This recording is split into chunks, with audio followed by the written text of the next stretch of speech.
Hey guys, Noel here, and it is Friday night, and while I got a little bit of free time on my hands, I thought it'd be fun to do a live stream for the Noel ComiX YouTube channel. It is, almost the end of September, so we're just about a month into the new school year, so that's a thing. And, I just figured family's asleep, I am lucid. Why not do some chit-chatting? I'm looking at my chat box here. Moderation helps everyone feel safe. Yes, it does. Well, I'm sure we have lots to talk about tonight. I have, what is this game called? Hang on a second here. Diego got me this in one of the gift packages. It's D-XHIRD. It's a Takara game. So from the wonderful people that brought us Battle Arena Toshinden, we have this game that we're going to rock and roll with on the Sega Saturn. A lot of those Diego games are really exciting. Unfortunately, I found out that the Nintendo Wii is region locked, so I can't play my Capcom versus Tatsunoko, so that's kind of a bummer. I might need to just get a new Nintendo Wii. I think there are ways to, download programs, but there is always the threat of like bricking the Wii. So, region-free Wiis I don't think are that expensive online. So once I get maybe like a little bit of spending money, we might be able to get one of those. Although in this economy, that's an increasingly hard thing to do. On the topic of politics, what the hell? Let's just start rambling here. It looks like as far as election 2024 is concerned, it looks like the polls have kind of restabilized. People have, I think, gotten the opportunity to hear Kamala talk, and, she's ridden several ultra-sympathetic news cycles from a highly biased media, and, she had, I think, overall a decent to good debate, because she was, highly coached, and it's very easily structured, and within that debate format, she can read off a script, and I think it's a high probability, although I don't have proof, that she was probably fed questions ahead of time, obviously when you prepare for a debate, you get questions that you prepare for. So either somebody did an excellent job of prepping her for the types of questions that would have been asked, or she was just given the questions ahead of time, which, given her connections, I believe she's friends with someone very high up in ABC. Look into that. And, it's just not even hidden that ABC is insanely biased toward, the deep state and the Democratic Party, and they hate Donald Trump. And it's just, I remember every morning my wife would have, what is it? Good Morning America on, and it was just like non-stop anti-Trump psyop, like 24/7. I'm paraphrasing, but it was like every day was hell. It was just black people getting beaten up by cops. He's a Russian spy. It was just like every single day, just doing whatever you could to, kind of project this idea that we're living in this neo-fascist hellscape. That was all ABC was just doing. And then, just the palpable hostility in their faces and voices whenever they would discuss Trump, and then just the glow and relief whenever they would discuss his enemies. It was ridiculous. And that showed through in that debate, too. They let Kamala lie constantly, and anytime Trump, said something, they fact-checked it, whether it was right or wrong, So it was a very biased debate, but she looked, like an establishment person. She seemed like not unusual, but now I think she's gotten a little bit of confidence from the that debate, she's going out and doing interviews, and people are seeing like, wow, she is not very bright, because if she's just stuck in a situation where she has to talk off the top of her head, I mean, it is just like rambling bullshit. So, coupled with the fact that she is the incumbent and things aren't good. I mean, Tim Walz really summed it up pretty well when he was speaking. I guess he said, like, we can't afford 4 more years of this. Oh, yeah, my running mate is in charge, so, I mean, it's just bullshit. I mean, I kind of paraphrased that, but that's the last part at least. Yeah, man, it's not great. I mean, I believe that was what Tim Walz said. I mean, I got that off the Babylon Bee, which is a satire site, but usually the quotes that they use are accurate. So again, check me on that, but I'm pretty sure he said that as well.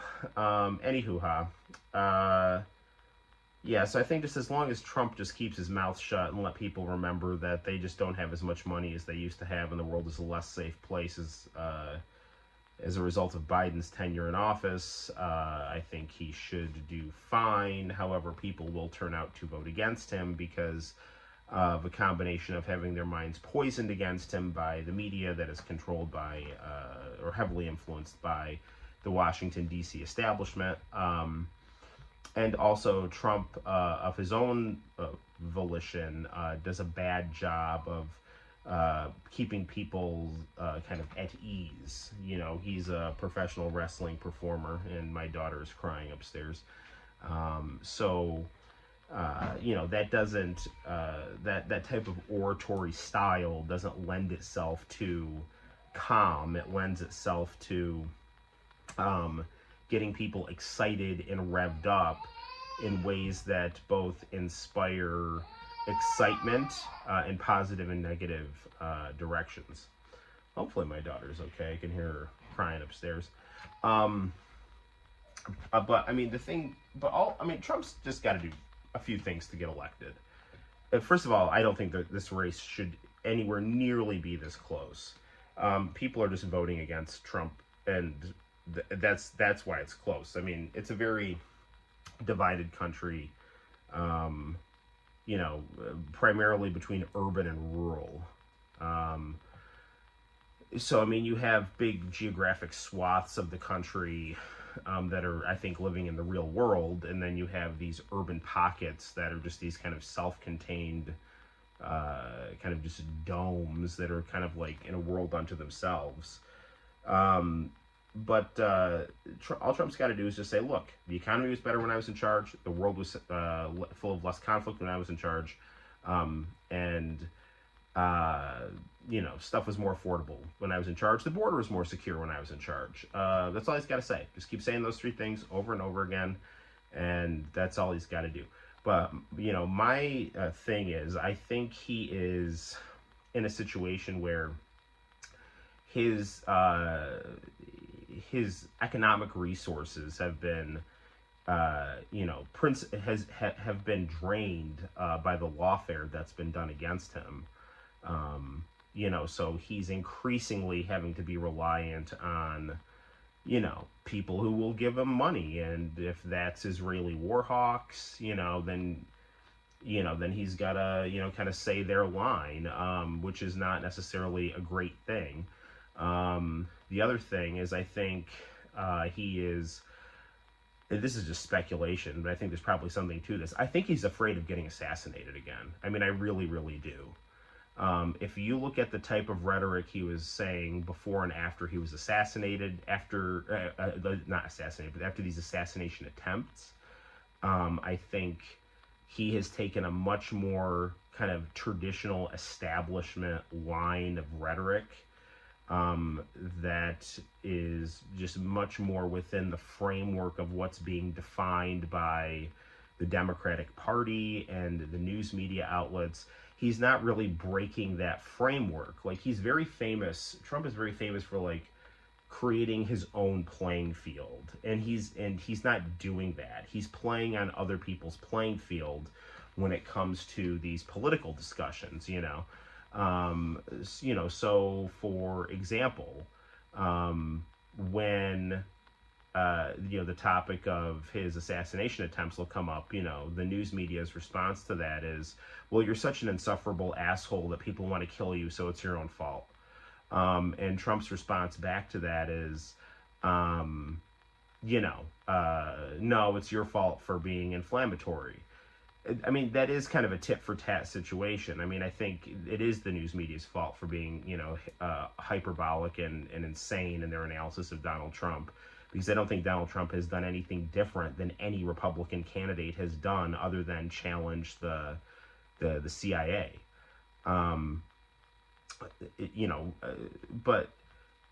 Trump, what Trump needs to be doing is saying, like, well, who are these people taking shots at me? Why are they taking shots at me? I mean, is it because, the news media is poisoning people's minds against me? Or is it because these people are crazy? Or is it because there are people in charge who are after me, But I think he doesn't want to go down that path, because he wants to live and, not die.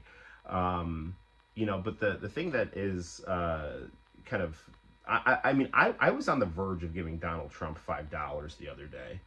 And then he came out and he said something like, he's starting to parrot this line from the deep state, quote unquote, like Blinken and these intelligence agencies, alluding to the idea that Iran was somehow behind these assassination attempts, which is just such insane bullshit. I mean, to me, that's just Donald Trump doing one of a few things. Primarily what I'm thinking is, for the love of God, don't take another shot at me, Like, he's just now just saying what the people who are possibly trying to kill him want to hear, to signal to them that just stop it, I don't want to die. That's conspiratorial and speculatory, but I think there's some logic behind it. The other way to look at it is he's just being bankrolled by Israeli war hawks that want a war with Iran due to geopolitics. And so he's just telling them what they want to hear.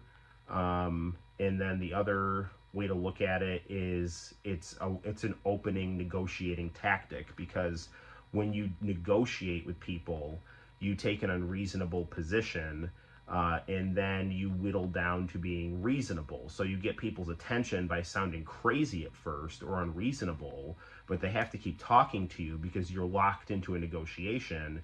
And then all of a sudden, once you start sounding reasonable, your reason or your approachability factor spikes, because people's first perception of you is like, holy shit, this guy's out of his mind.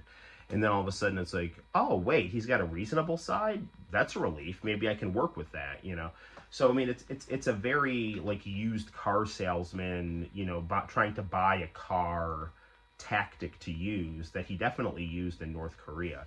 The best argument for voting for Donald Trump is the security state and the neocons have all endorsed Kamala Harris. Like, every insufferable institutional force has endorsed Kamala Harris because they know she will be a dutiful tool that will just continue doing what they want to do unquestioningly. And Donald Trump is so egotistical that he demands negotiation. He's like the Emperor of China when the British came in, back in the 1800s, when the British came in and had this massive naval empire. And they went to the Emperor of China and said, well, this is how you're going to do things now. We're the new boss in town. And the Emperor of China's like, I'm sorry, what? I'll let you be a vassal state like Korea or Japan, but I mean, are you insane, And, the response to that was, the British Empire went to immediately start destroying the Chinese government, because you don't, negotiate with the Godfather, you capitulate. And Trump, throughout his first administration, insisted on wheeling and dealing and making deals, which is why the neocons don't trust him. And in their letter of, endorsement of Kamala Harris, they're like, well, he's too critical of Israel and he's willing to negotiate and Kamala won't do that. I mean, it's like, I mean, I'm paraphrasing a little bit, but it's like, you're not making your case very well here, you know. So, the bet, yeah, the just although, but I don't know, I don't know what Donald Trump will do if he gets into office, but there is a chance it will be there's a chance it will be better than what we have now, because it was better when he was in charge. And he has also shown some independence and antipathy towards the more insufferable forces of our establishment, because he is from a less insidious wing of the bourgeoisie. He's from, you know, kind of like the real estate, oligarchical, you know, kind of carny, you know, kind of margins of the bourgeois ruling class, as opposed to the, you know, kind of the, it's called, you know, people call it like the Washington blob, or the, just the kind of like political governing wing of the bourgeoisie. So, you know, it's like if these like these factions, you know, like you have the people that have kind of come up within the DC farm system that play the game and live the life, and then you have these like this kind of like eternal government that kind of like runs things from the shadows, and then you have these like rogue oligarchs in the margins of that system that are starting to step out of their lane and demand and take more power. And, you know, so that's what's leading into conflict. And Donald Trump is playing this Nathaniel Bacon card of, you know, mobilizing, you know, this kind of populist sentiment that I think if you watch old interviews, he's always had some kind of sympathy for. I mean, the thing with Donald Trump, he's very much like Vince McMahon. Like, if you watch Vince McMahon being interviewed by a lot of these smug reporters, you know, if Vince McMahon detects hostility, his move is to immediately call them on their bullshit. You know, it's like, you think I'm a con man? I know that you're just as much of a con artist as I am. You just pretend that you're not. You know, you're just a pretentious douche. You know, so you're not gonna play me and, you know, work me into, you know, acting like you're not a piece of shit. You know. And so Trump, I think, has like the same instinct. Like, if you listen to Trump get interviewed by a reporter who doesn't have hostile intent and is not part of a hostile organization towards him, he's much more personable. But when he gets interviewed by like 60 Minutes or something like that, and he tries to be nice, and then all of a sudden, you know, the person will tell him, like, well, the FBI didn't really spy on your campaign. He's like, yes, they did. I've got the evidence for it. It's like, that can't be verified. It's like, it's not verified because you refuse to verify it, you know. And that's since been, you know, proven accurate through, you know, court proceedings, that the FBI did spy on him. And so he just walked out of that interview, and he had every right to do that. Yeah. But like I said, him starting to saber rattle with Iran, he said something, you know, starting to like parrot these claims that they might be behind his assassination attempts, and, you know, he said something along the lines of, you know, any president, you know, would blow them to smithereens if they were trying to assassinate, you know, political leaders. And it's like, dude, you assassinated an Iranian political leader. That was the dumbest move of your administration. And I mean, then again, I mean, the only thing that is, you know, kind of instills any kind of faith in Donald Trump is when you have these neocons like John Bolton writing their memoirs and stuff. They're constantly saying how Donald Trump just isn't into war enough. You know, it's like, they act like they're special for talking Donald Trump out of negotiating with people like Maduro, you know.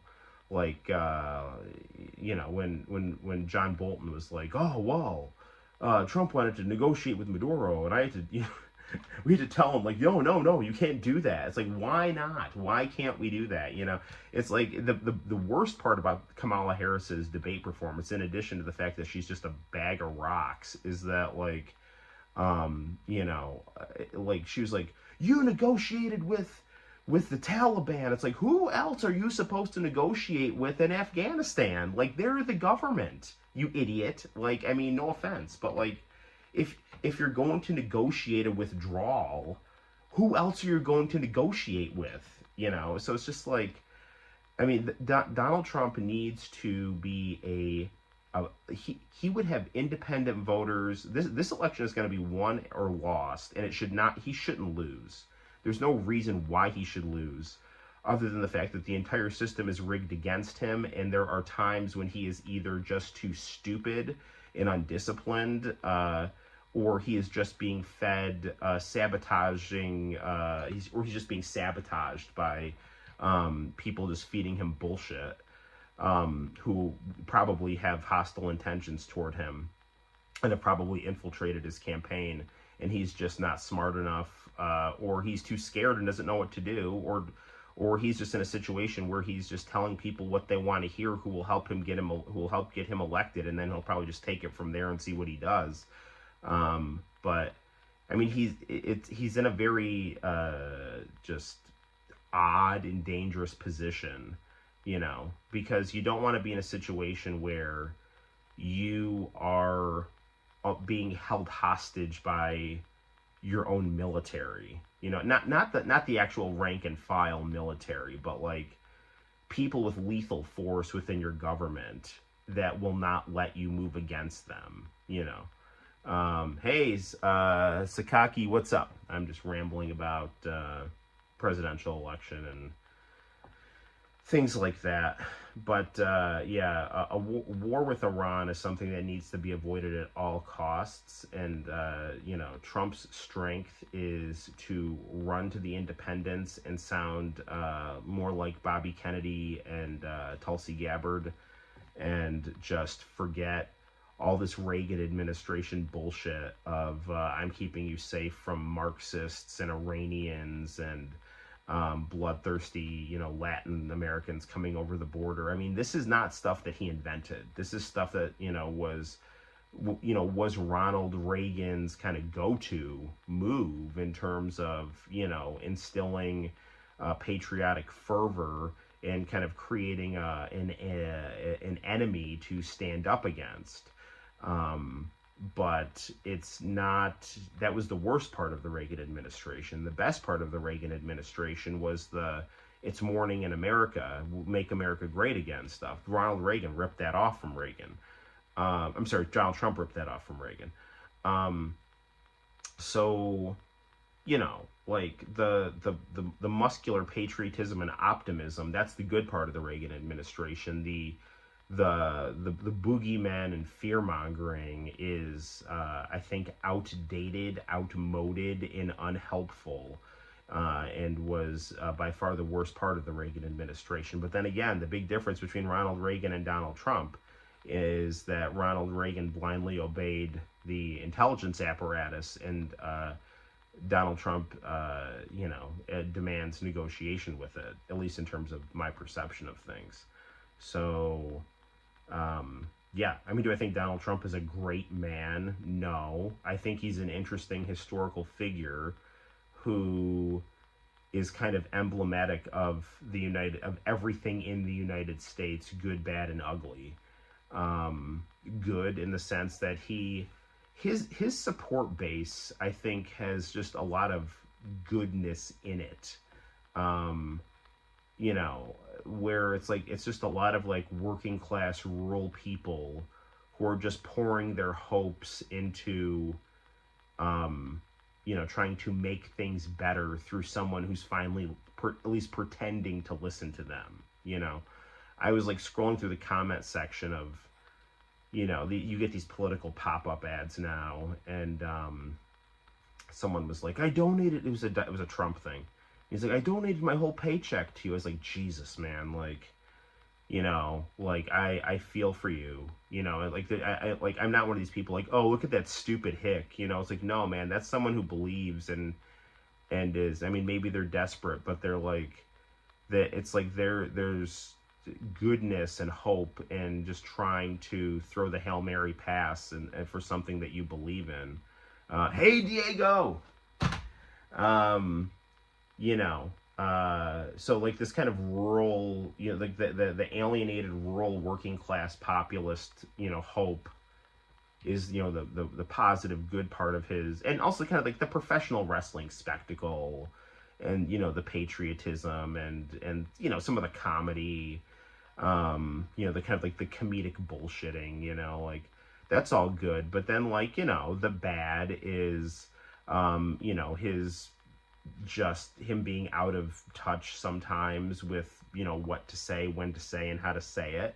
And then the ugly is when he just, like, what do I have to do to get elected? What do I have to say to get elected? You know, like, whose ass do I have to cut a deal with to get, to, you know, to get someone to cut a check for me, you know, and not call me a neo-Confederate Russian spy, you know? So, and that's, you know, the ugly side of him. So,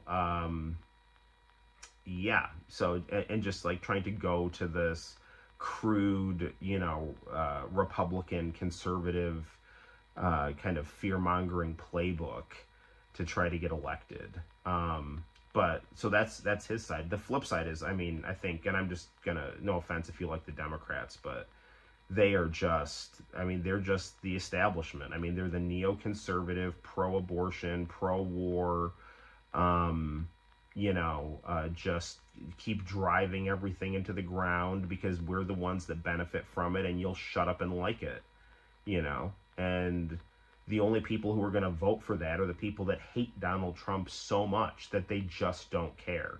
They would rather just live and die on their hatred of Donald Trump, you know, than have, I think, honest analysis of the situation. I mean, Trump is a roll of the dice, and the Democrats are just keep driving the car off the cliff. I mean, I think that really is, I think, you know, what we've got here in this election cycle here. But anywho, Diego, my super ultra generous fan, is in the chat here. Diego, I'm wearing your very cool Street Fighter shirt that you sent me, and we got some Sega Saturn rocking and rolling here. So, you know, there's that. Diego, dude, I don't even know how to begin to thank you for the generosity that you have shown. You know, you didn't have to do that. I love all the stuff that you sent. It's super awesome. My kids and I had an awesome time unboxing everything. And I love the VHS tapes, like Fatal Fury, the motion picture, and Street Fighter, the Japanese dub of the Street Fighter movie. I haven't popped that in yet. My only the only thing it's not your fault at all, but I found out that the Xbox 360 and the Wii they are region locked. They're not region free. So now the Xbox 360 doesn't matter because I can play Rumble Roses on the Xbox One, and I actually have that installed on my Xbox One. I installed it last night, but I have to figure out a way to be able to play the Japanese version of Tatsunoko versus Capcom. You know, and my PS2, the one that I had modded, is having some issues reading discs. So there's a little bit of issue with that, but the PlayStation games, the N64 games, and the Sega Saturn games are all working great. And where did you get a lot of that, like where did you get, like, Ma-chan's book and, like this, where did you get that Captain Tyler coffee table book? Like, I mean, did you just go to, like, book offs and, like, are you like near a Little Tokyo or anything like that? Because, you know, like, it's, the stuff in there was just nuts, man. Just, like, really, really cool stuff. And I'll show. I love the Kuriko Kube. Hold on a second. Please take very good care of them. Oh, I absolutely will. Hang on a second. Let me get the Kuriko here.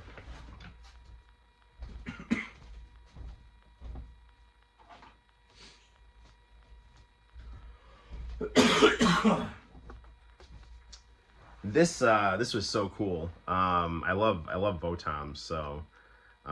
Just lots of really cool international channel stuff, and I love the fact too that you have you got all this, like, international channel stuff that was, like, advertised on there, like the Fuzuoku 9000 and, like, the dog, like the invisible dog training thing. The only thing that was missing was Bloussant, but I don't want breasts, so, you know. So I'll put Kiriko back. Hold on a second here.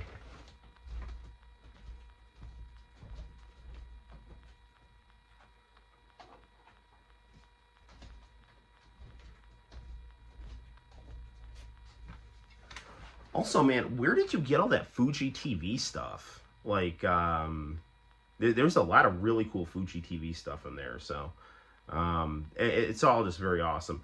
Anywho, I've been chatting for about 30 minutes. You know, we always end up talking about this long at the start of the stream. So why don't we get some gaming going here? Yes, I did. How do you know I bought the Machan book and shirt? At Little Tokyo in LA. Nice, nice, nice. How far is LA from where you live? I mean, do you make a lot of trips there, or were you just like on a vacation, just taking a little vacation and like, hell, I'm going to Little Tokyo and seeing what I can find? Because that stuff was fantastic, man. I love it, man. Let's play some, I think this is pronounced D-XHIRD. So we're gonna play a little of this on the Saturn here, and see how it goes. Do. Put on our New Japan hat, also a nice gift from Diego. And we'll set up our camera here.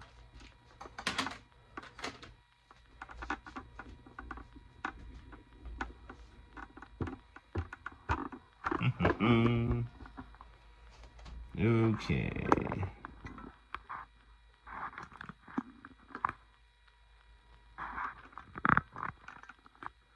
Sorry, that's not good at all. That's better. Yep. Okay, good enough.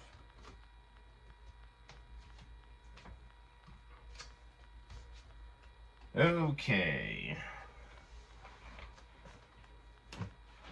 Let's play some Sega Saturn.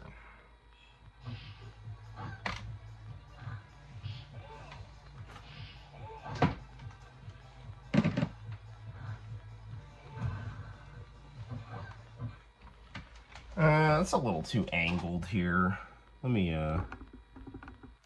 see if I can get this a little better framed here.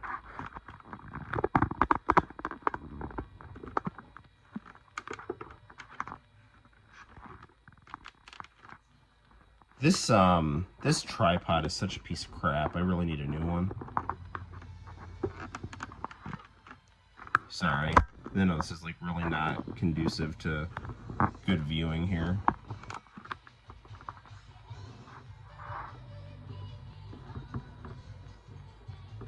Oh, come on, man. Sorry.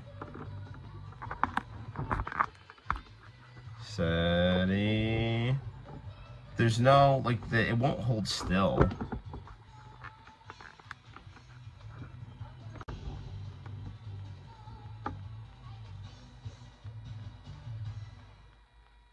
Yeah, you know what? I'm not even gonna use this tripod. It sucks. Hold on. I'm like seriously thinking about junking this thing. So I'll show you what the deal is here. Like this thing, it's got no like hold to it. It's just like, you know, it's just like it's basically broken. So so what we're gonna do is we're gonna kind of kick it old school here. And I'm actually going to lower that because I don't want to wake up my family here. Bear with me, people. Okay. Kind of pissed off about that thing not working, but what we're going to do is we're going to use the little holder I have for the Wii. Not the Wii. The it's too late here. The DS Lite, and I'm gonna put it on this little thing here. And I'll put some stacks of like manga and stuff. This is how we actually used to do things before I got the the tripod, but the tripod doesn't work anymore, so.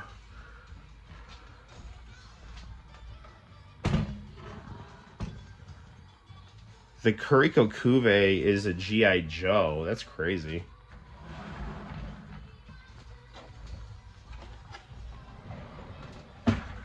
Okay.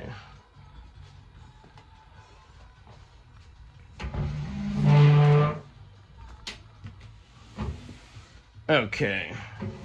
All right, now we're going to grab some manga from the bookshelf here.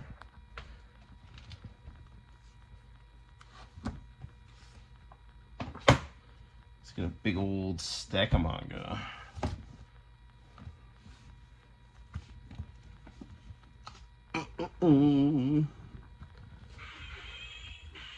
Set this up on our Shonen Jumps here, which are falling on the floor as we speak. Batman 89 was such a disappointment. All right. Gonna get some more manga here.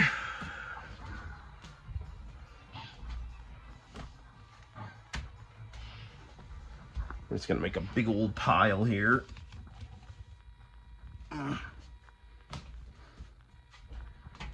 Okay. And yeah, that's gonna work just fine.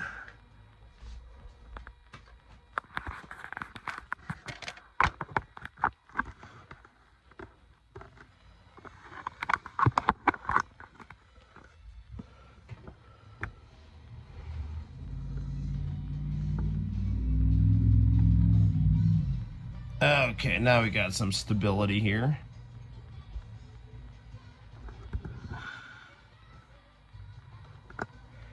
Okay.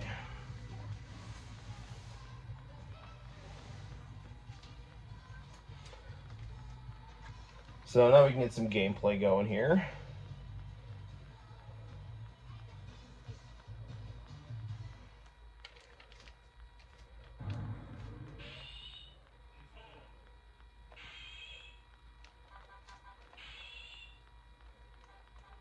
Easy and one round. That's what we're doing here.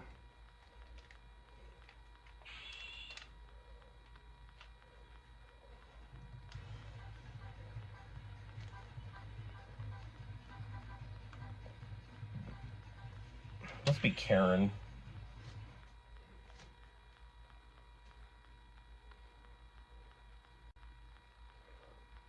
Ooh, and we're gonna fight Sabrina.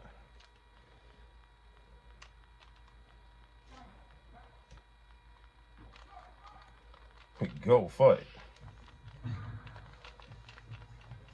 Still getting the controls down here. Nice music in this game.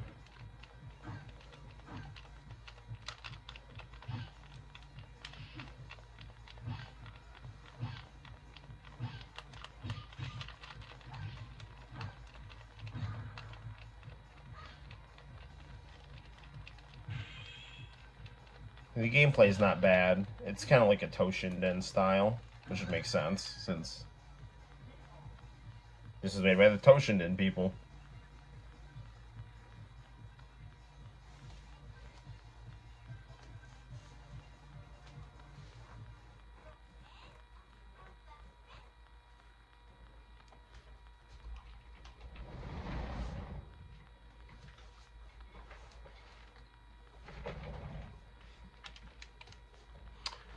Okay, next fight.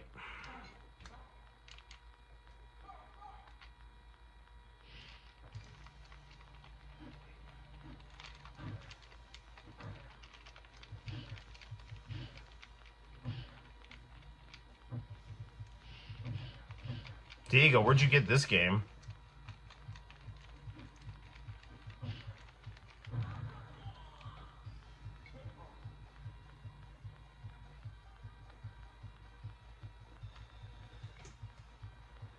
Wow, is that a perfect?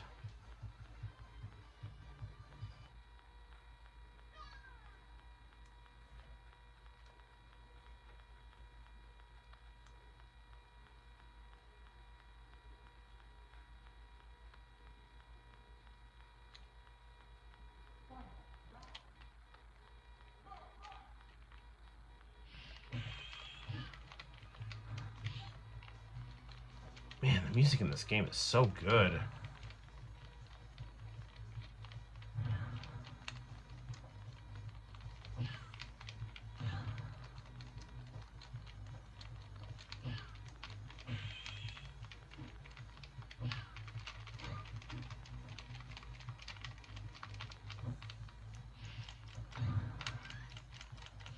Still trying to figure out the controls on here.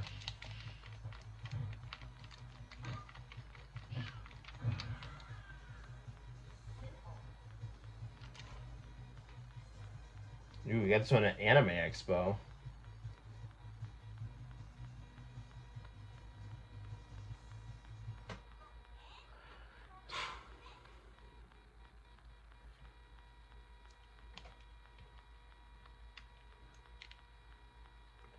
Well, I will treasure it dearly.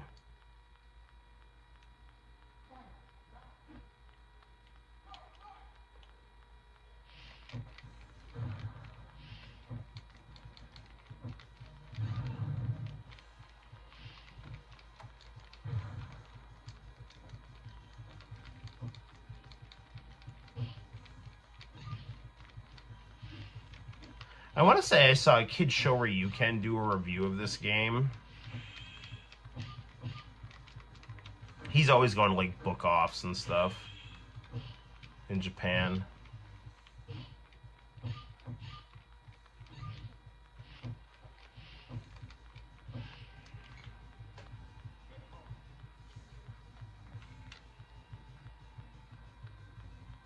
Anime Expo is the largest anime convention in LA and the largest anime con in North America.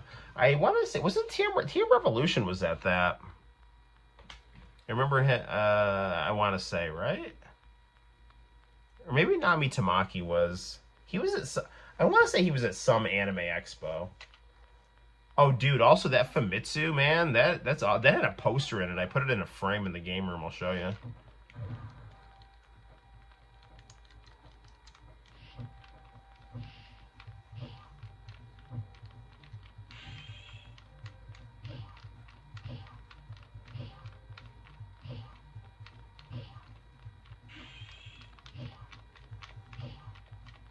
I'm gonna kick you in the head, old man.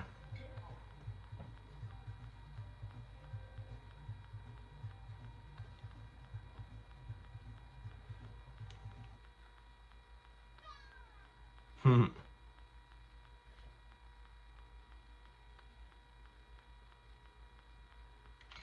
no, I have to fight myself.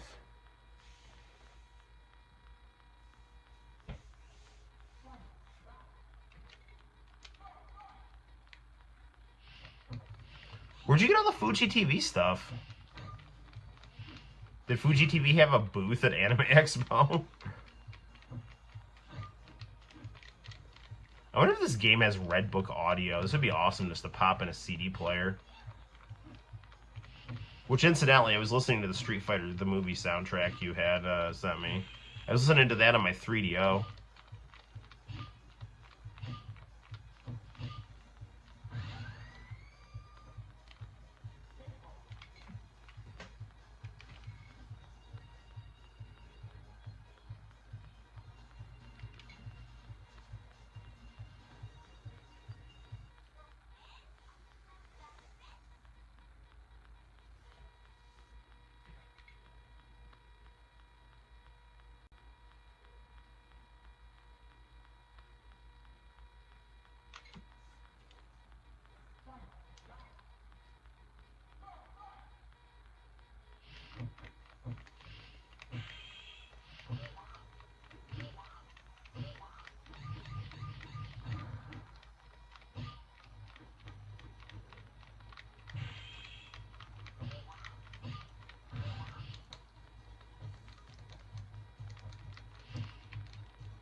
Oof.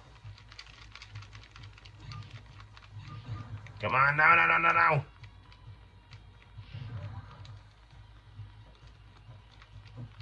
I love this aesthetic background here.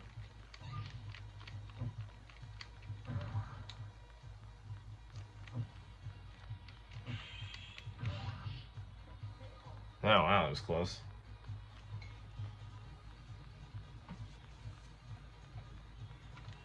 The Fuji's TV stuff I got at a Japanese store in Little Tokyo, but they didn't have a lot of Fuji TV stuff.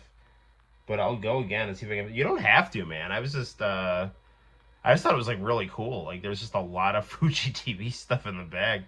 But yeah, no, man, this is just awesome. You know, definitely make sure you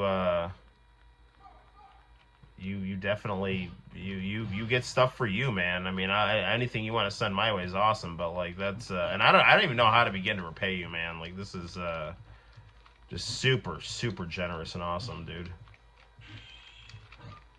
And it's great too, because it's like after a long day of school, it's like, what new games can I play that were in those boxes, you know?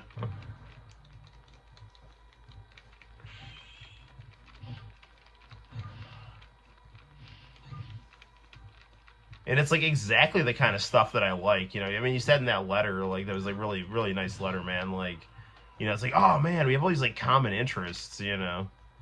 And it's like I get it, dude, because like you know, we have very specific tastes.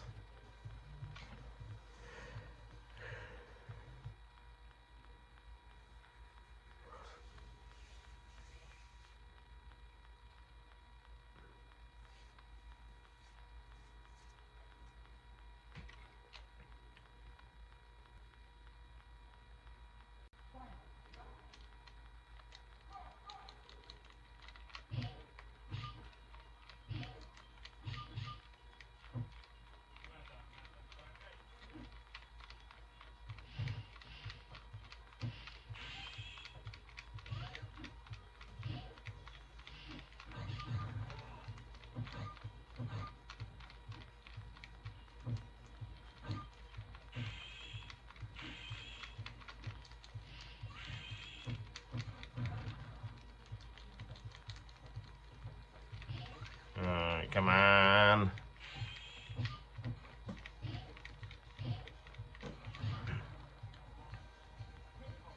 It's like the Legend of Zelda logo in the background.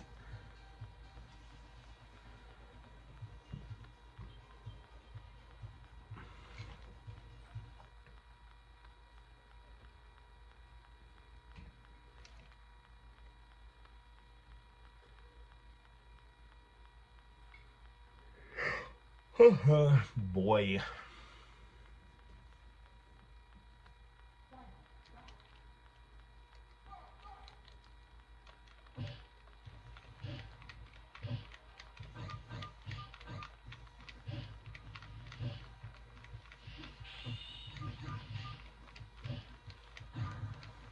Playing this game makes me want to watch a Kenny Lauderdale video.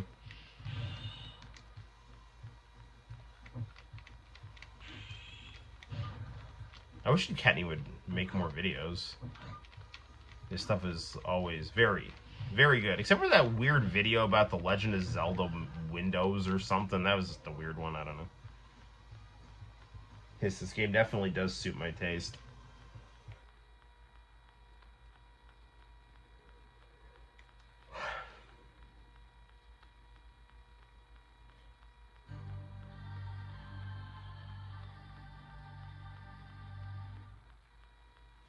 Final boss time.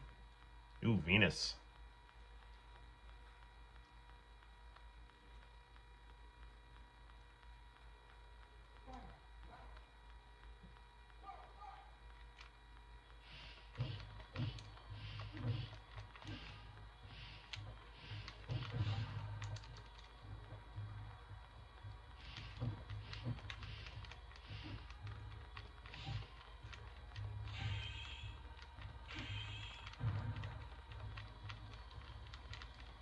Let's see if we can get her.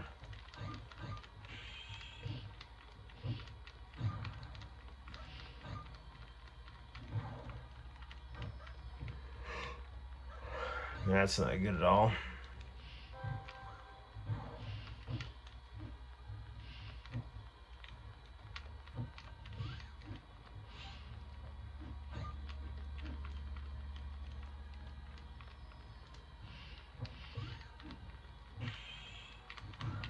I got her.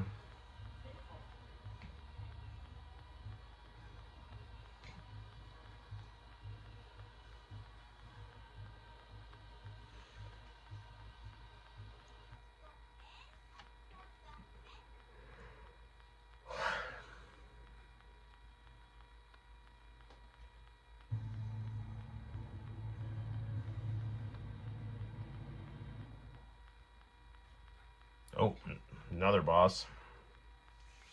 Izanagi.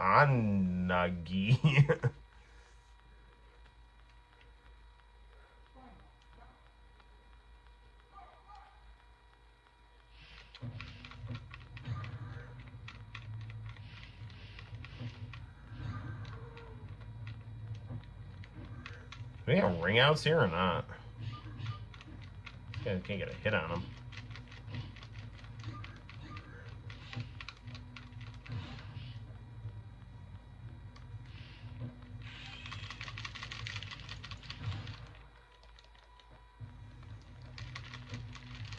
Ah, you got me.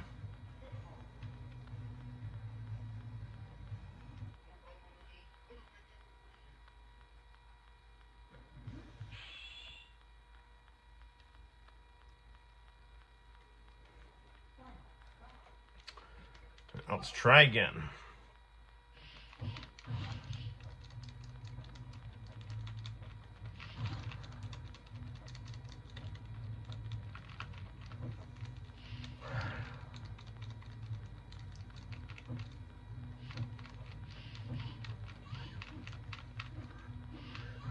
There we go. We're doing a lot better this time.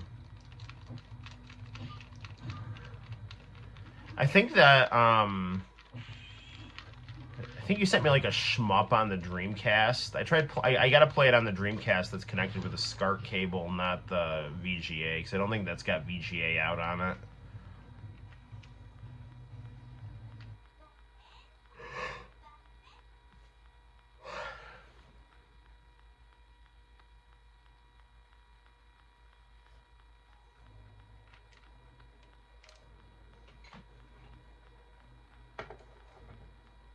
Ah, nothing beats a good credits here.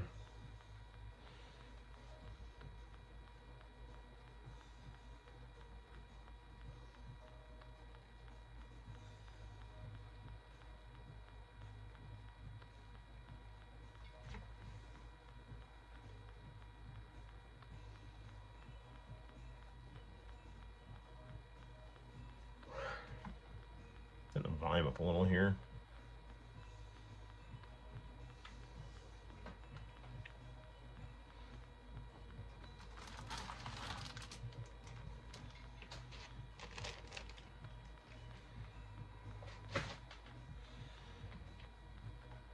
I love the art style on this game, too. It actually kind of reminds me of that Promise of HOT music video.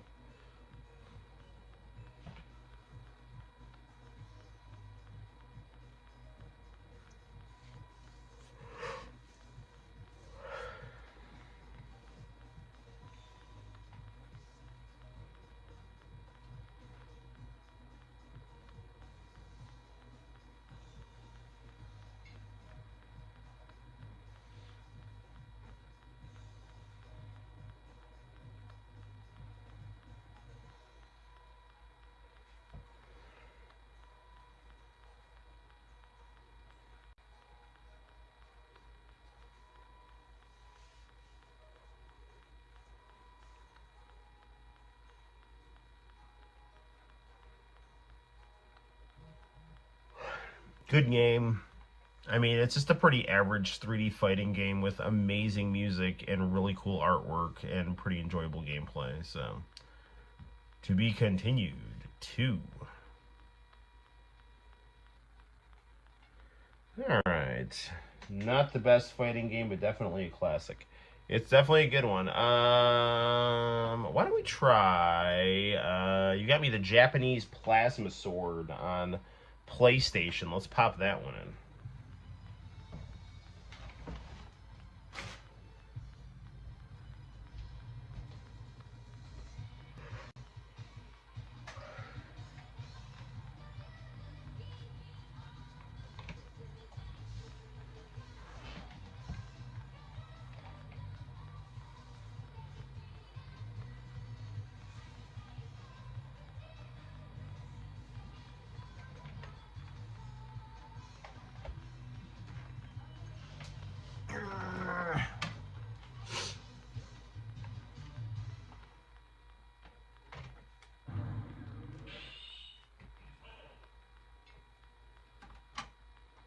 I think they're pronouncing that D-XHIRD. I don't know. I can't figure out how to say the name of that game. Okay, let's we're gonna unhook the Saturn SCART. And we're gonna put in the PlayStation SCART.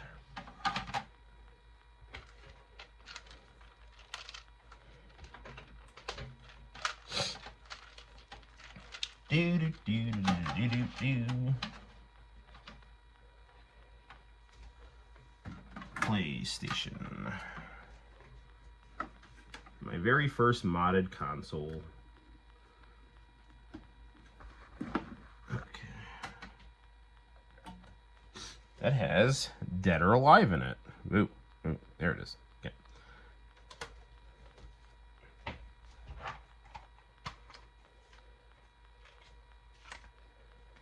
This is a very pretty, very pretty CD here. I have the American version of this game, but I did not have the box art to it. I got it as a loose disc. I think I probably got it at like Hollywood Video, but I've never tried the Japanese version here. So this looks really cool.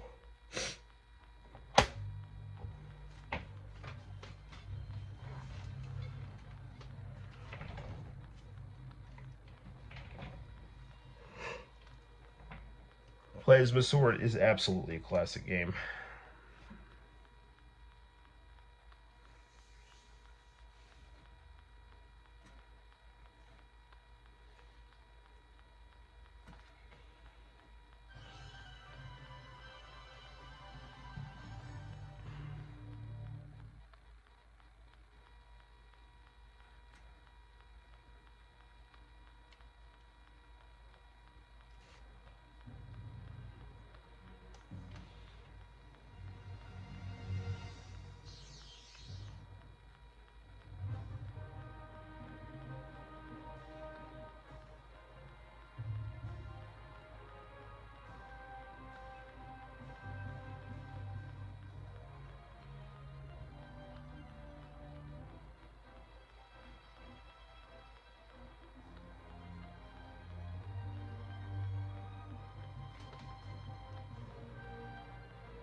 Gladiator.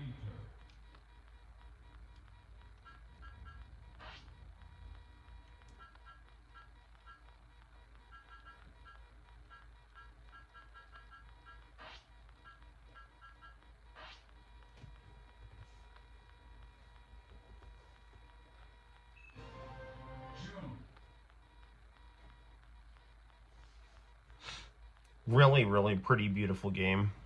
Looks amazing on this monitor.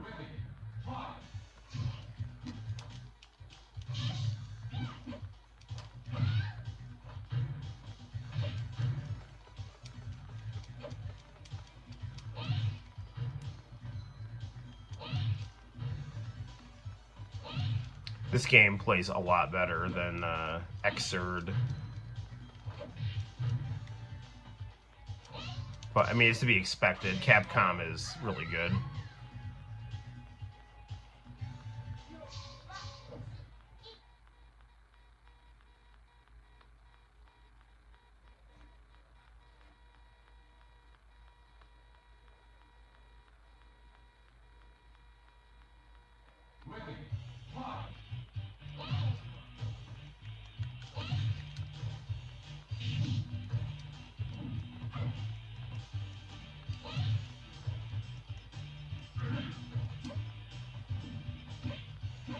Plasma Sword the movie.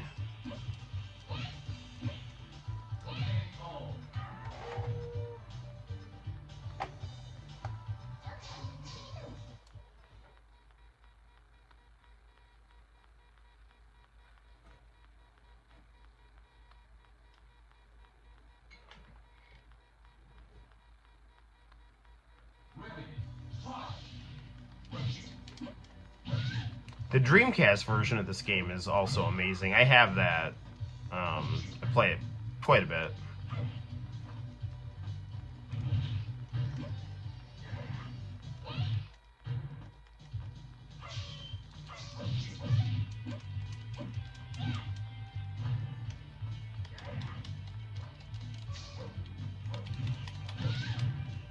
Yes, I'm screwing around here.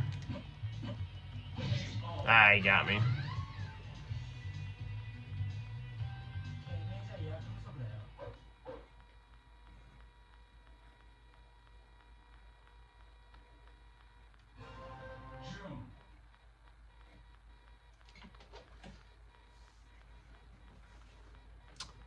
Yeah, the you know, just really good character designs, pre-rendered art. June's character design is really phenomenal. I want to say did they put like pants on her in the American version or something?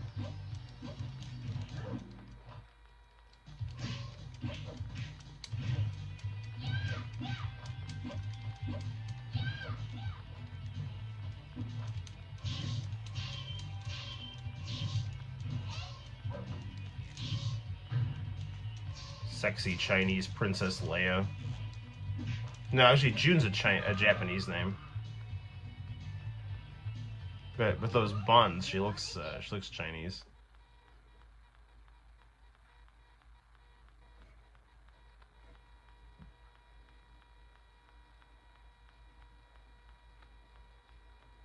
Oh, here comes Jar Jar.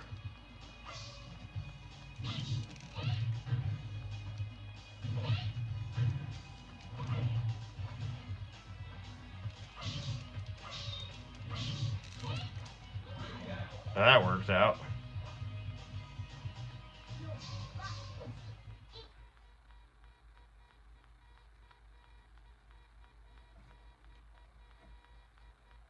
Here comes Lando.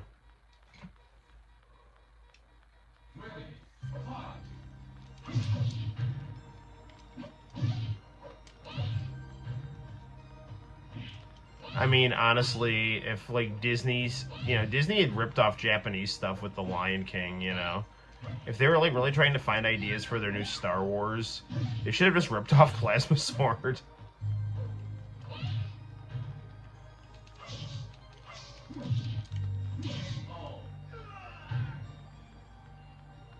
Well said there.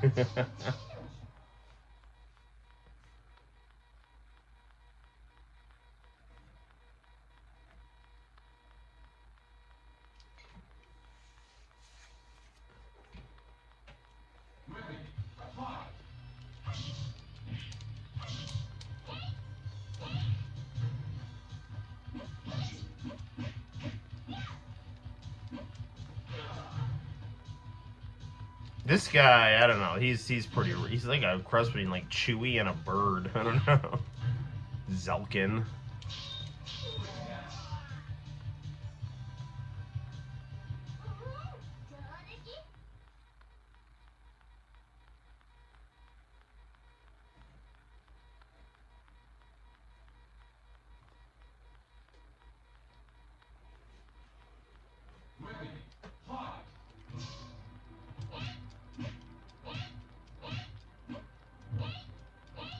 It's like Dio from Steel Ball Run here. Scary monsters.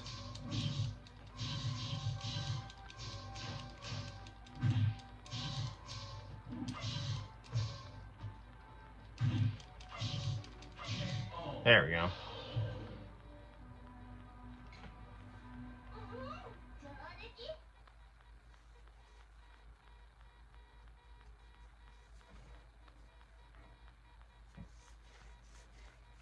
It's like a really cool Boba Fett. Or a Stormtrooper.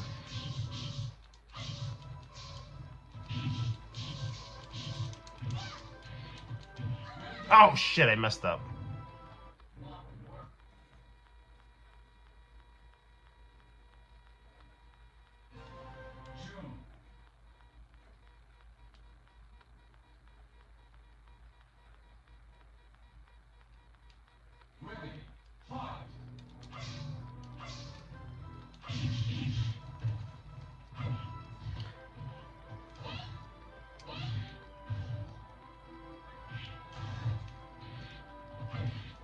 Yeah, I really do miss the 90s when they just made all these, like, really good video games. Just a lot of, like, really good experimental themes, and, you know, now it's like they sink money into a game and it's just, like, really, like, this bloated budget, and it's either really hit or miss, you know, but, you know, here it's like Capcom was just making... They knew how to make fighting games. You know, let's make a Star Wars game. Let's make like Rival Schools. Let's make a game about like teenage, like, you know, like a teen fighting game. You know, like all these variations on the Street Fighter formula. You know, and just you had a lot of creativity and, you know, sequels and, you know, things like that. Now it's just like so few and far between. You know.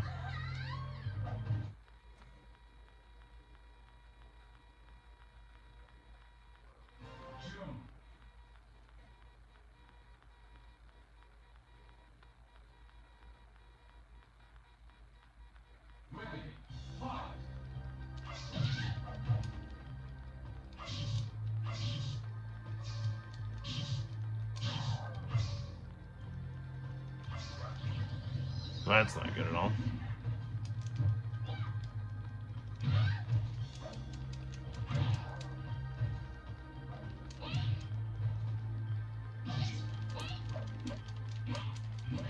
Darn it! Almost had him.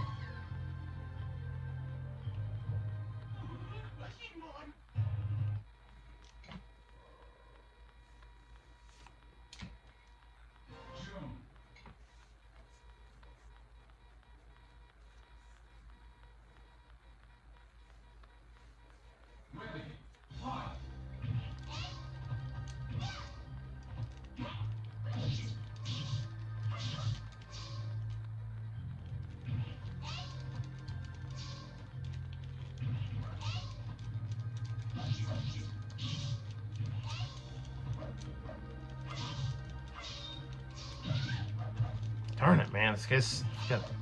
His lightsaber is, like, really tough here. Damn it!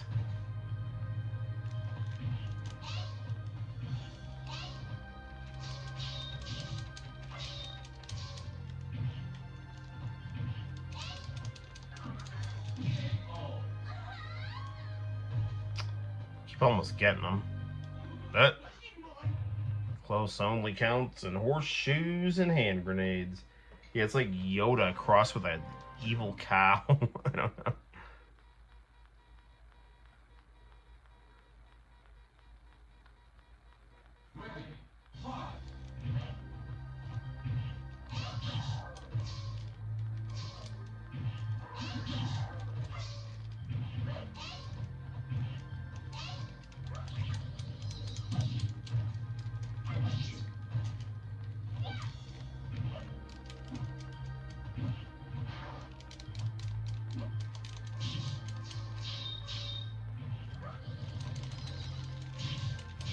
There we go.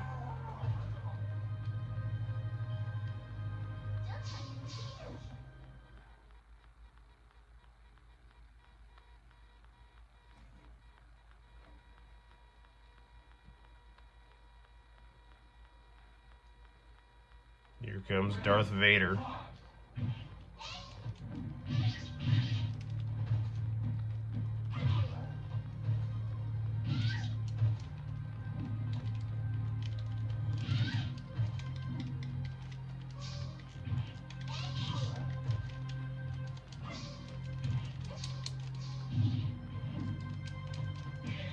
No, that wasn't good at all.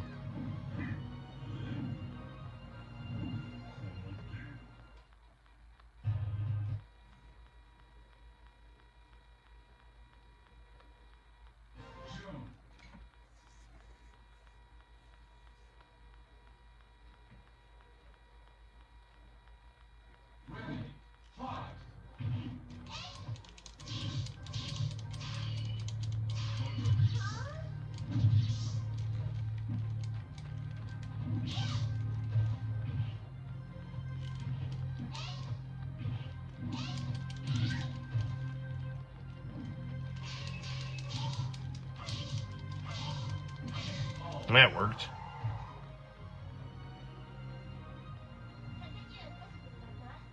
Keep working the fast jab.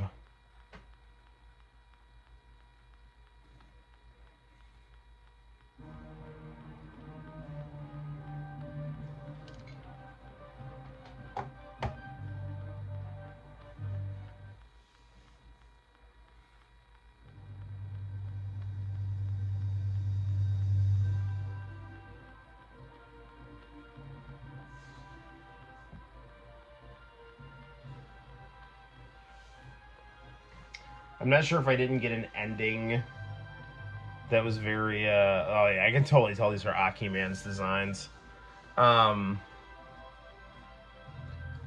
not sure if that ending was brief just because that's how this game is, or if it's because I had it on a low difficulty.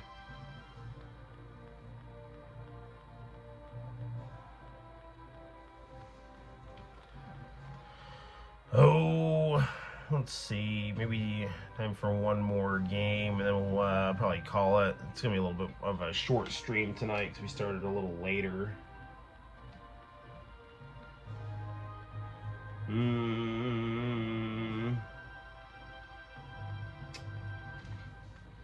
Maybe...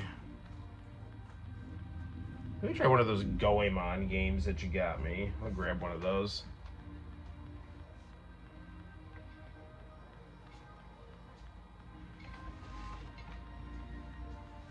Or, you know, we could try Rumble Roses. That might be interesting.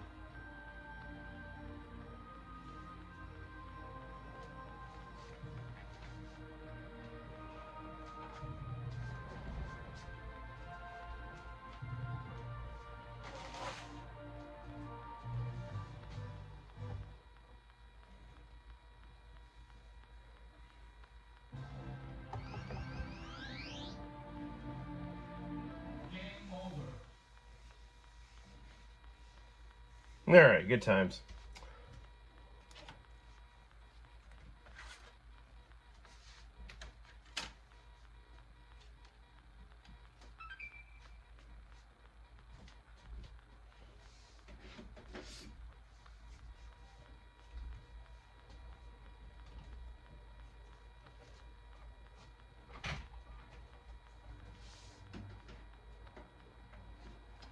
We also got a new, I installed a new joystick on the Pac-Man cabinet, so that works now.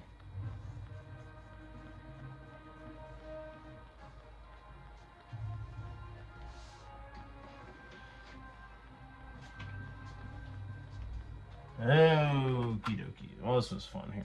But we're going to move our attention to the Xbox One. You're still the one. Xbox One.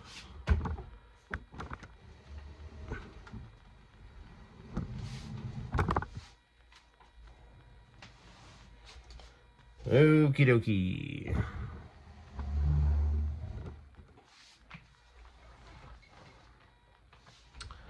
So, let me get this back here a bit here, and actually what we'll probably need to do here is probably have to take some off this stack of manga here. And let's see how this goes here.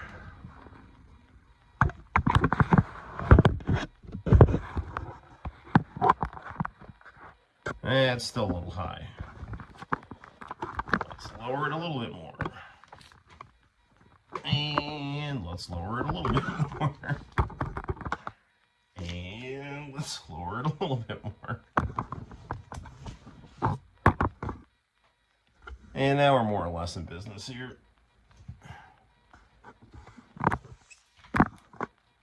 This is the Captain Tyler book here.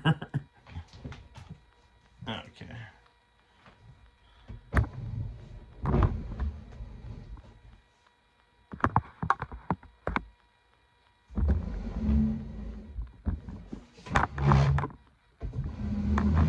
Alright, there we go. That'll work. I think.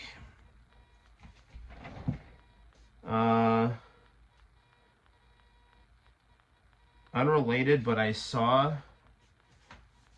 Annex. Unrelated, but I saw your unrelated... Oh my god, it's so late. I can't even freaking read.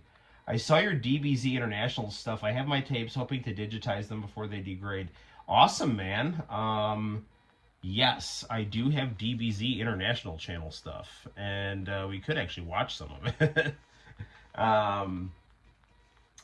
Yeah, I do have some of my stuff on digitized, but I have a lot on tape, man. I have like all of the Boo Saga on tape. Annex, welcome to the stream.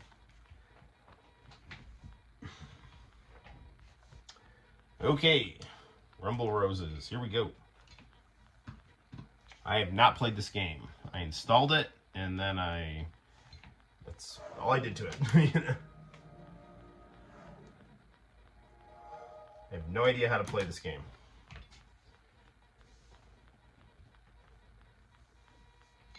But definitely tune in to the Noel ComiX YouTube channel for more fun and excitement of the international channel variety.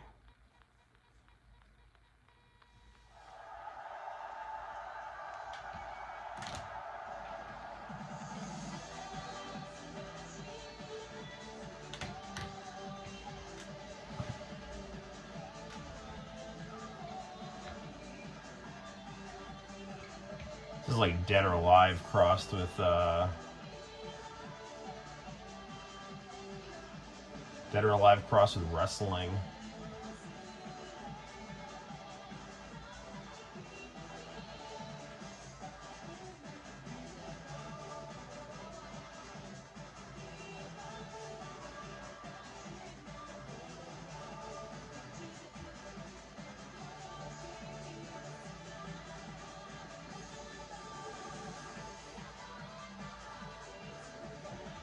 Well, I can see why Xbox 360 sold the best out of all the Xbox consoles in Japan, just from watching this intro here.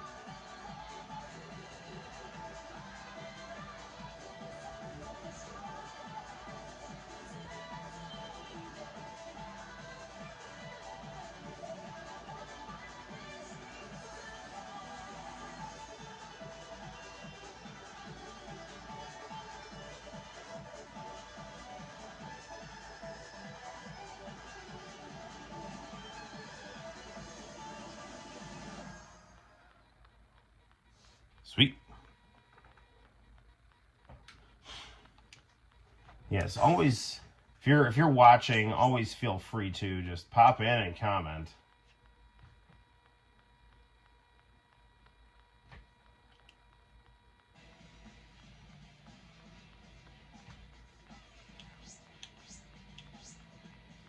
Dixie. Candy Cane. Miss Spencer. Let's go with Daisy Clements.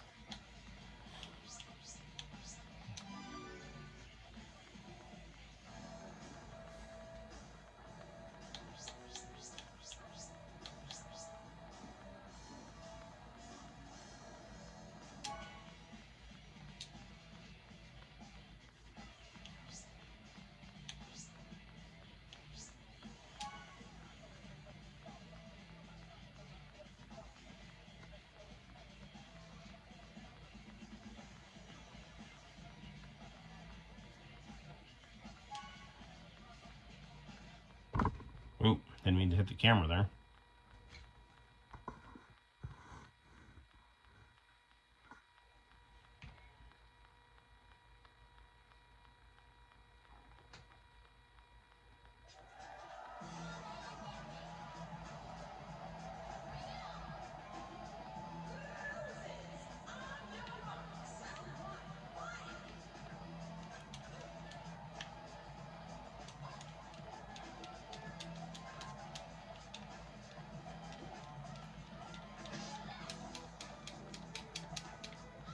Still figuring out the controls here. So that's grapple.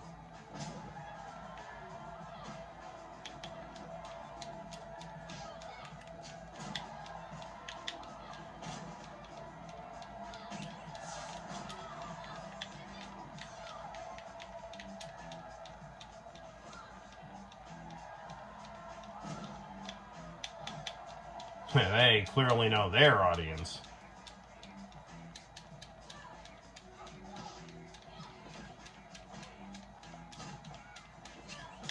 Darn it, man.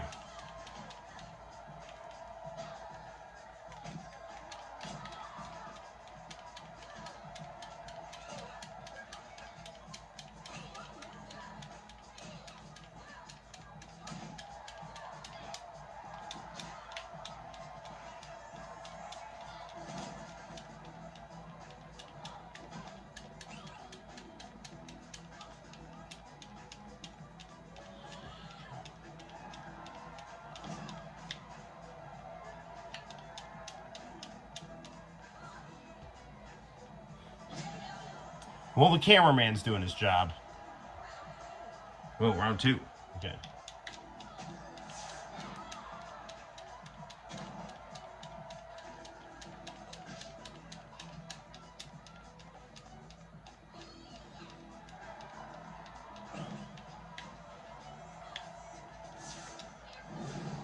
The hell is this?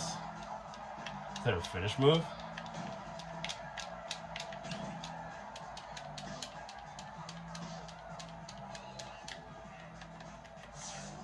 Oh, I did mine. Torture rack?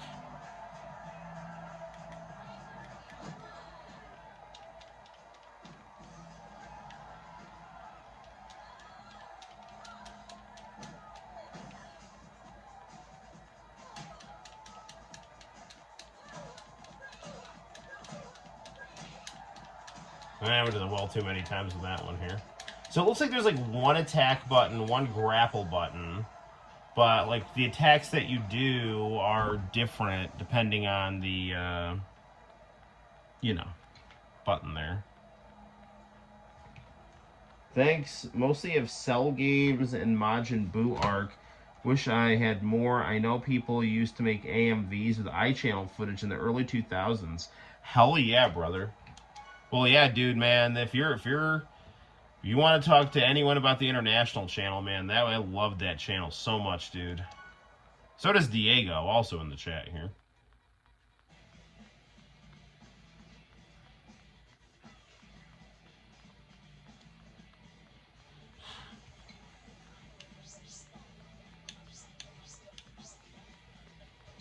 I'm gonna just adjust this camera angle just a little bit more here. How do I get that here?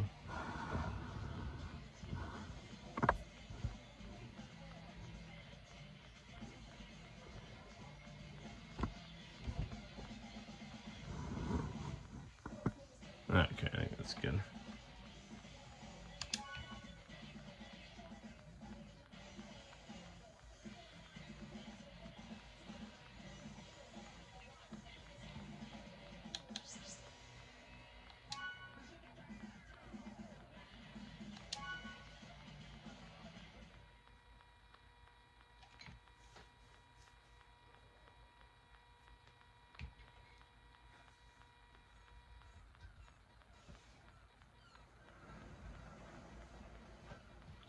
Yeah, so it looks like the best thing about the Xbox One here is, ooh, nice J-pop music, and nice other things, too.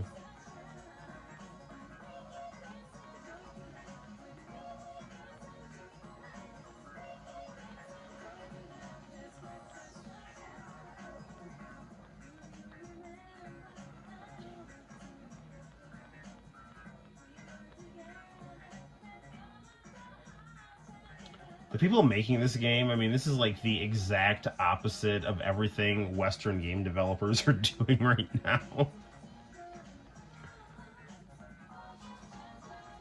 I like their excuse now. We can't make attractive women. It's too difficult technologically to do it.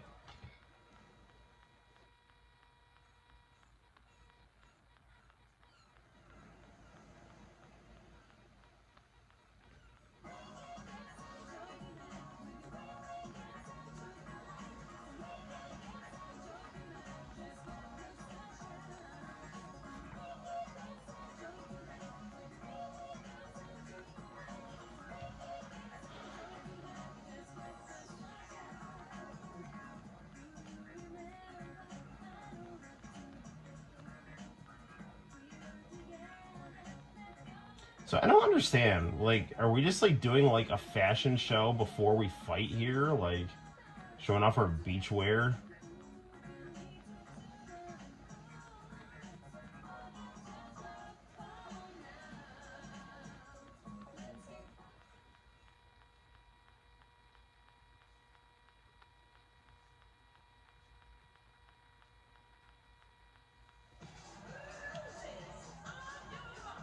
Oh, there we go.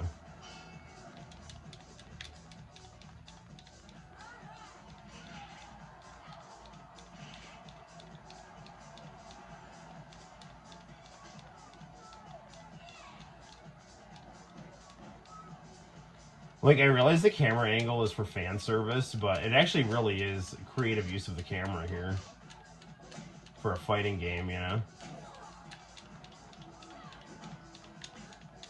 It's an interesting cross between like a Dead or Alive engine and a wrestling engine.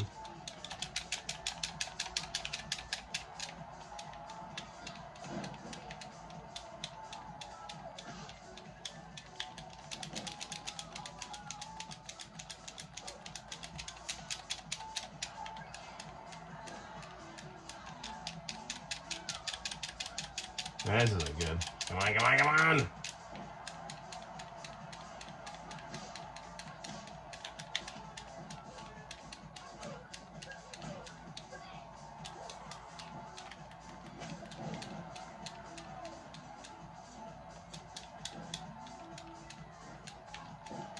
Leg drop.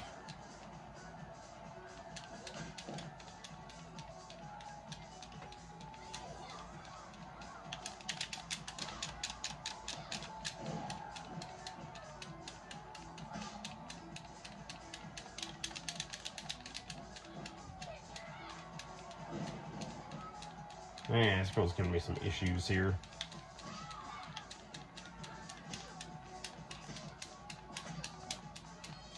There we go. Half crab. STF.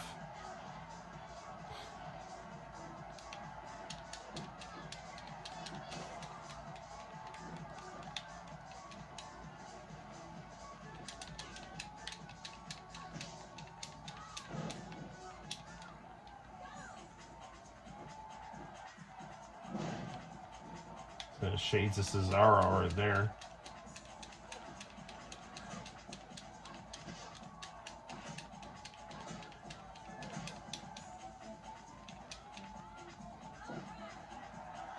Torture rack. Hey, pinner. What's pin?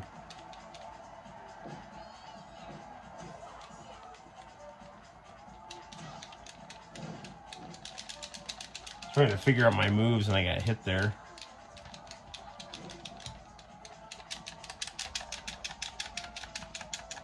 Can't tap this any faster. Come on.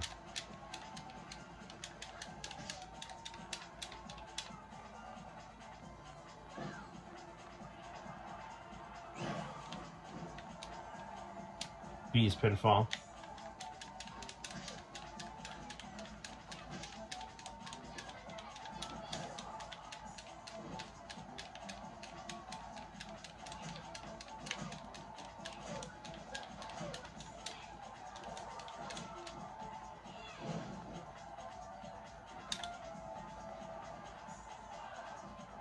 Only one count.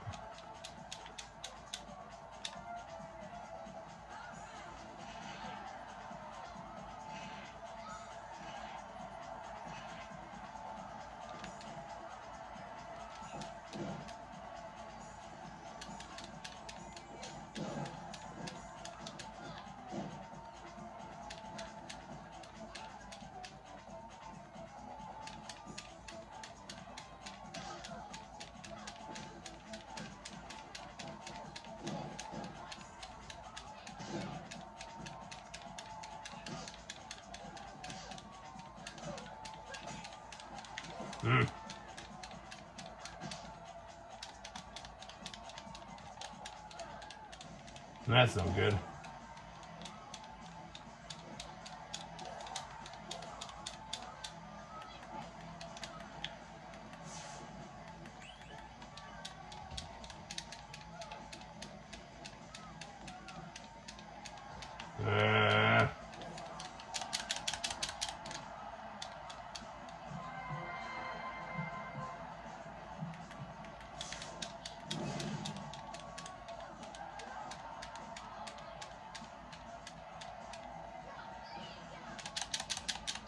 I'm losing it. Come on, come on, come on. Don't tap, don't tap, don't tap.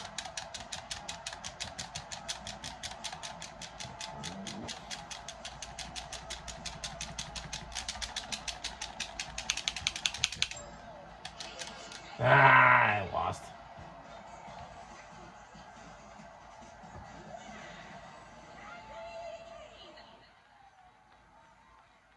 No, it's a shame.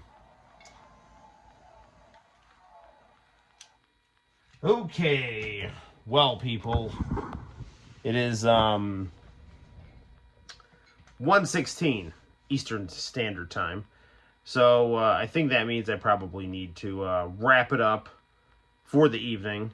We'll probably stream again over the weekend, and during that stream we'll probably check out some international channel tapes and some various goodies.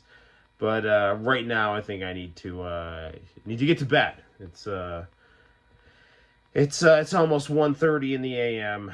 And, what with 2 small kids and a wife, I'm assuming I'm going to be run reasonably ragged over said weekend, so I should probably catch some Z's. Thank you for stopping by, checking out my nonsense here. Thank you, Diego. Each one of the games that we played tonight was generously donated by Diego in the chat, so much appreciated, my friend. And, thank you for all your friendship and support. Keep watching international channel tapes. I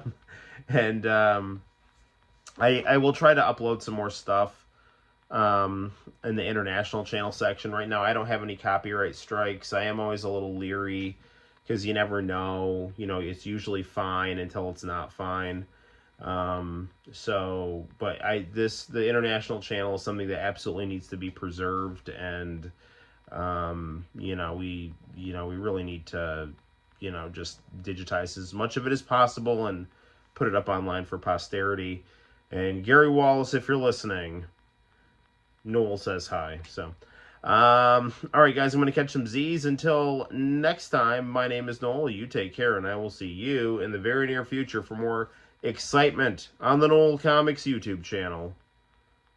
Bye-bye.